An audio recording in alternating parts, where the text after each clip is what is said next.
विज्ञान शाकुंतलम। पिछले अंक में हमने देखा कि दो तपस्वी राजा से मिलने आए हैं। उनमें से एक तपस्वी राजा को केवल राज शब्द पूर्वक ऋषि ही हैं ऐसा कहता है। द्वितीय दूसरा, गौतम अयम सह बलभित सखो दुष्यंतः। तो पहले तपस्वी का नाम गौतम है और दूसरा उनसे पूछता है कि गौतम, ये वही इंद्र के मित्र दुष्यंत हैं? प्रथमः अथ किम, और क्या? द्वितीय तेन ही, इसी से तो।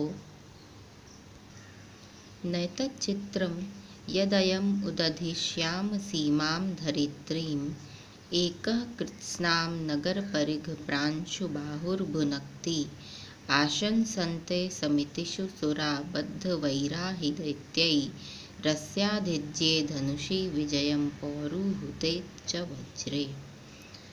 तो दूसरा उनको देखकर, राजा दुष्यंत को देखकर कहता है, यत जो नगर परिघ प्रांशुबाहु। नगर परिघ नगर के द्वार की, प्रांशुबाहु की अर्गला के समान जिसकी भुजाएं हैं। अर्गला कहते हैं प्राचीन काल में बड़े बड़े लकड़ी के दरवाजे हुआ करते थे, फाटक। उनको बंद करने के बाद पीछे से एक लकड़ी का मजबूत लंबा लठ या डंडा कहेंगे, डंडा पतला होता है, लठ बहुत मोटा सा लकड़ी का एक टुकड़ा लगाया जाता था, उसको अर्गला कहते थे। तो उस अर्गला से यहाँ वह दुष्यंत की भुजाओं की उपमा दे रहे हैं कि जिसकी भुजाएं नगर के द्वार की अर्गला के समान हैं, अर्थात बहुत विशाल हैं और बहुत मजबूत हैं, विशाल और शक्तिशाली, मजबूत। अयम एकः उदधिश्याम सीमाम, यह अर्थात राजा दुष्यंत एकः अकेले, उदधिश्याम सीमाम समुद्र की श्याम सीमा, समुद्र की सीमा पर्यंत, कृत्स्नाम समस्त धरित्रीम भुनक्ति, समस्त पृथ्वी का, संपूर्ण पृथ्वी का भुनक्ति अर्थात भोग कर रहे हैं, शासन कर रहे हैं। तो जिसकी भुजाएं नगर की द्वार की अर्गला के समान विशाल एवं शक्तिशाली हैं, ऐसे यह राजा दुष्यंत अकेले ही समुद्र पर्यंत सीमा वाली समस्त पृथ्वी का भोग कर रहे हैं, भरण पोषण कर रहे हैं, अर्थात संपूर्ण पृथ्वी पर उनका एक छत्र शासन है, राज है। एतत् चित्रम न, यह कोई आश्चर्य का विषय नहीं है, इसमें कोई आश्चर्य नहीं है। ही क्योंकि दैत्यैः बद्ध वैराह, दैत्यों के साथ बंधे हुए शत्रुता वाले सुराह देवतागण समितिषु युद्धों में अस्य अधिज्ये धनुषि, अस्य इस राजा दुष्यंत के अधिज्ये धनुषि चढ़ी हुई प्रत्यंचा वाले धनुष पर, और पौरुहुते वज्रे च, पौरुहुते अर्थात इंद्र के वज्र पर, विजयम आशंसन्ते, विजय की आशा रखते हैं। तो यदि यह समुद्र पर्यंत सीमा वाली पृथ्वी को अकेले ही भोग रहे हैं तो इसमें कोई आश्चर्य नहीं है, क्योंकि इनकी भुजाएं ही इतनी विशाल और शक्तिशाली हैं, अर्थात क्योंकि दैत्यैः बद्ध वैराह, जिनका दैत्यों के साथ, असुरों के साथ बंधी हुई शत्रुता है, सदा से ही शत्रुता है, ऐसे देवतागण भी युद्धों में अर्थात जब उनका असुरों से युद्ध छिड़ता है, तब युद्धों में इनकी राजा दुष्यंत की प्रत्यंचा चढ़ी हुई धनुष पर और इंद्र के वज्र पर ही विजय की आशा रखते हैं। तो पृथ्वी की तो बात ही क्या, जब स्वर्ग के देवतागण भी युद्ध में इनके ही शक्ति पर विजय की आशा रखते हैं। उभौ उपगम्य, दोनों समीप जाकर, राजन आपकी विजय हो। विजयस्व राजन, राजन आपकी विजय हो। राजा आसनात् उत्थाय, राजा आसन से उठकर, अभिवादये भवन्तौ, आप दोनों का अभिवादन करता हूँ, दोनों को वो प्रणाम करते हैं। उभौ स्वस्ति भवते इति फलान्युपहरतः, आपका कल्याण हो ऐसा कहकर वे फलों को देते हैं, क्योंकि राजा के पास कभी भी खाली हाथ नहीं जाते। मंदिर या देवता, राजा और मित्र इन और गुरु, इनके यहाँ कभी भी खाली हाथ नहीं जाते, तो वे फल लाए हैं राजा के लिए। राजा सप्रणामं परिगृह्य, प्रणाम पूर्वक, प्रणाम के साथ स्वीकार करके, फलों को स्वीकार करके, आज्ञापयितुमिच्छामि, आज्ञा पाने के लिए इच्छुक हूँ, अर्थात आप लोगों की मेरे लिए क्या आज्ञा है। उभौ विदितो भवानाश्रम सदामिहस्थः तेन भवन्तं प्रार्थयन्ते, वे दोनों कहते हैं कि भवान आश्रम सदामिहस्थः, आप यहाँ हैं, अर्थात आश्रम के समीप रुके हुए हैं। यह आश्रम वासियों को विदितो अर्थात ज्ञात हो गया है।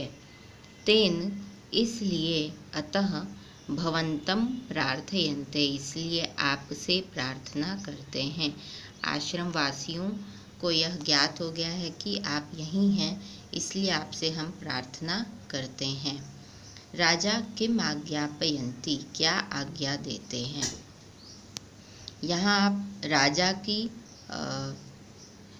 विनम्रता देख सकते हैं। दोनों के समक्ष आने पर वे अपने आसन से उठकर खड़े हो गए और वे दोनों तपस्वी प्रार्थना शब्द का प्रयोग कर रहे हैं कि हम आपसे प्रार्थना करते हैं, परंतु राजा के लिए उनकी प्रार्थना भी आज्ञा जैसी है और राजा उनसे यह कह रहे हैं कि मुझे आप क्या आज्ञा देते हैं, अर्थात आप जो भी कहेंगे वह मैं अवश्य करूँगा। तो यहाँ राजा की तपस्वियों के प्रति, ऋषि मुनियों के प्रति, आश्रम वासियों के प्रति एक बहुत अधिक विनम्रता, अत्यधिक विनम्रता दृष्टिगोचर होती है। उभौ तत्र भवतः कण्वस्य महर्षेः असान्निध्यात् रक्षांसि न इष्टि विघ्नम उत्पादयन्ति, तो वे दोनों कहते हैं कि महर्षि कण्वस्य असान्निध्यात्, महर्षि कण्व के समीप नहीं रहने से, अर्थात यहाँ आश्रम में महर्षि कण्व की अनुपस्थिति में, रक्षांसि राक्षस, न इष्टि विघ्नम उत्पादयन्ति, हमारे यज्ञ में, इष्टि अर्थात यज्ञ, हमारे यज्ञ में विघ्न उत्पन्न कर रहे हैं। चूँकि पूज्य महर्षि कण्व इस समय आश्रम में उपस्थित नहीं है, अतः राक्षस गण हमारे यज्ञ में विघ्न उत्पन्न कर रहे हैं।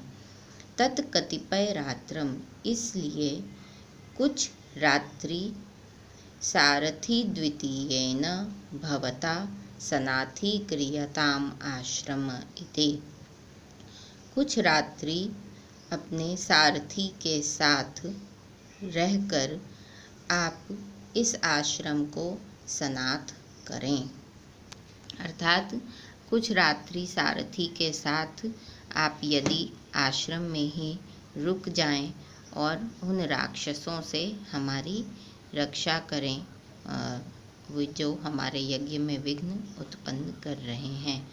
राजा अनुगृहीतो अस्मि, मैं अनुगृहीत हूँ।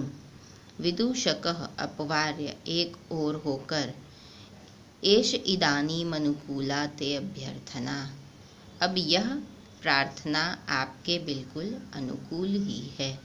ऐसा क्यों कहा विदूषक ने?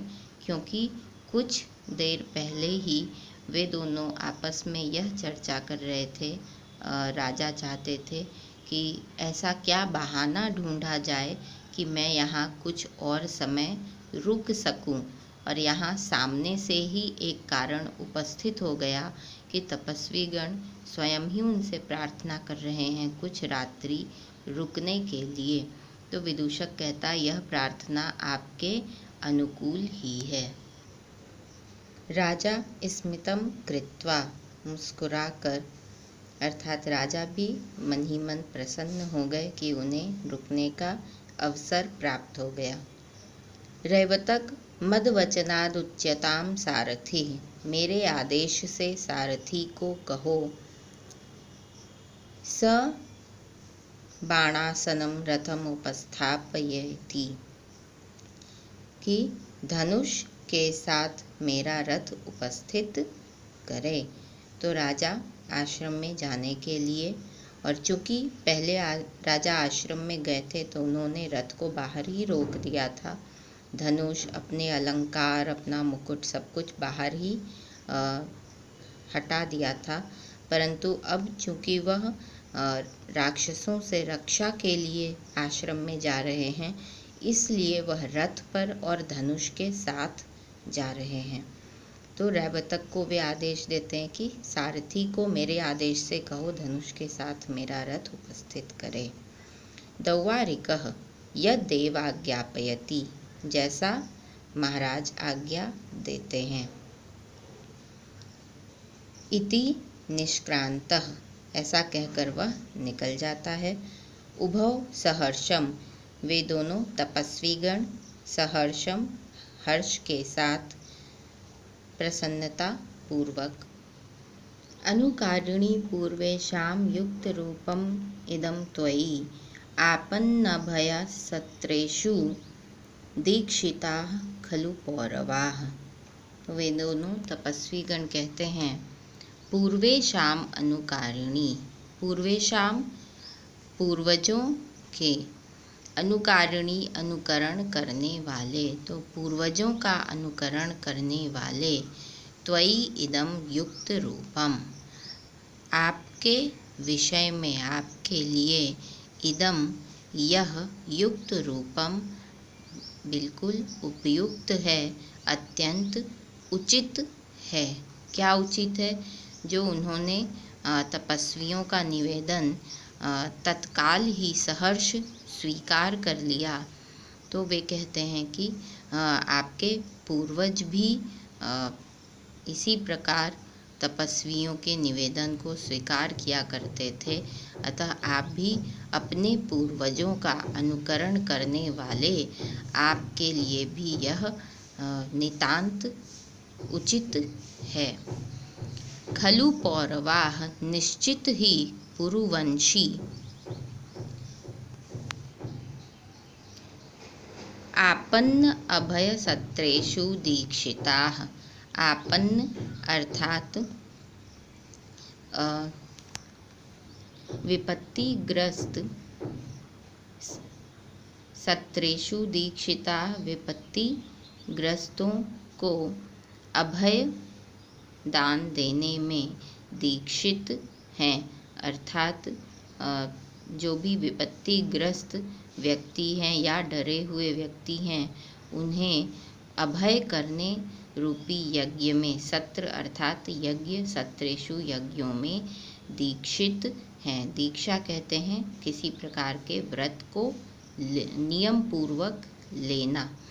तो दोनों तपस्वीगण राजा के इस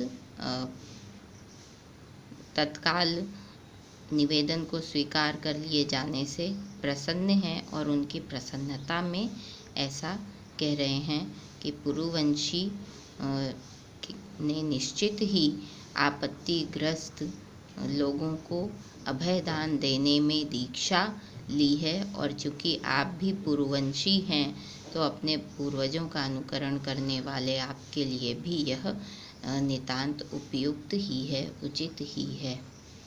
अस्तु।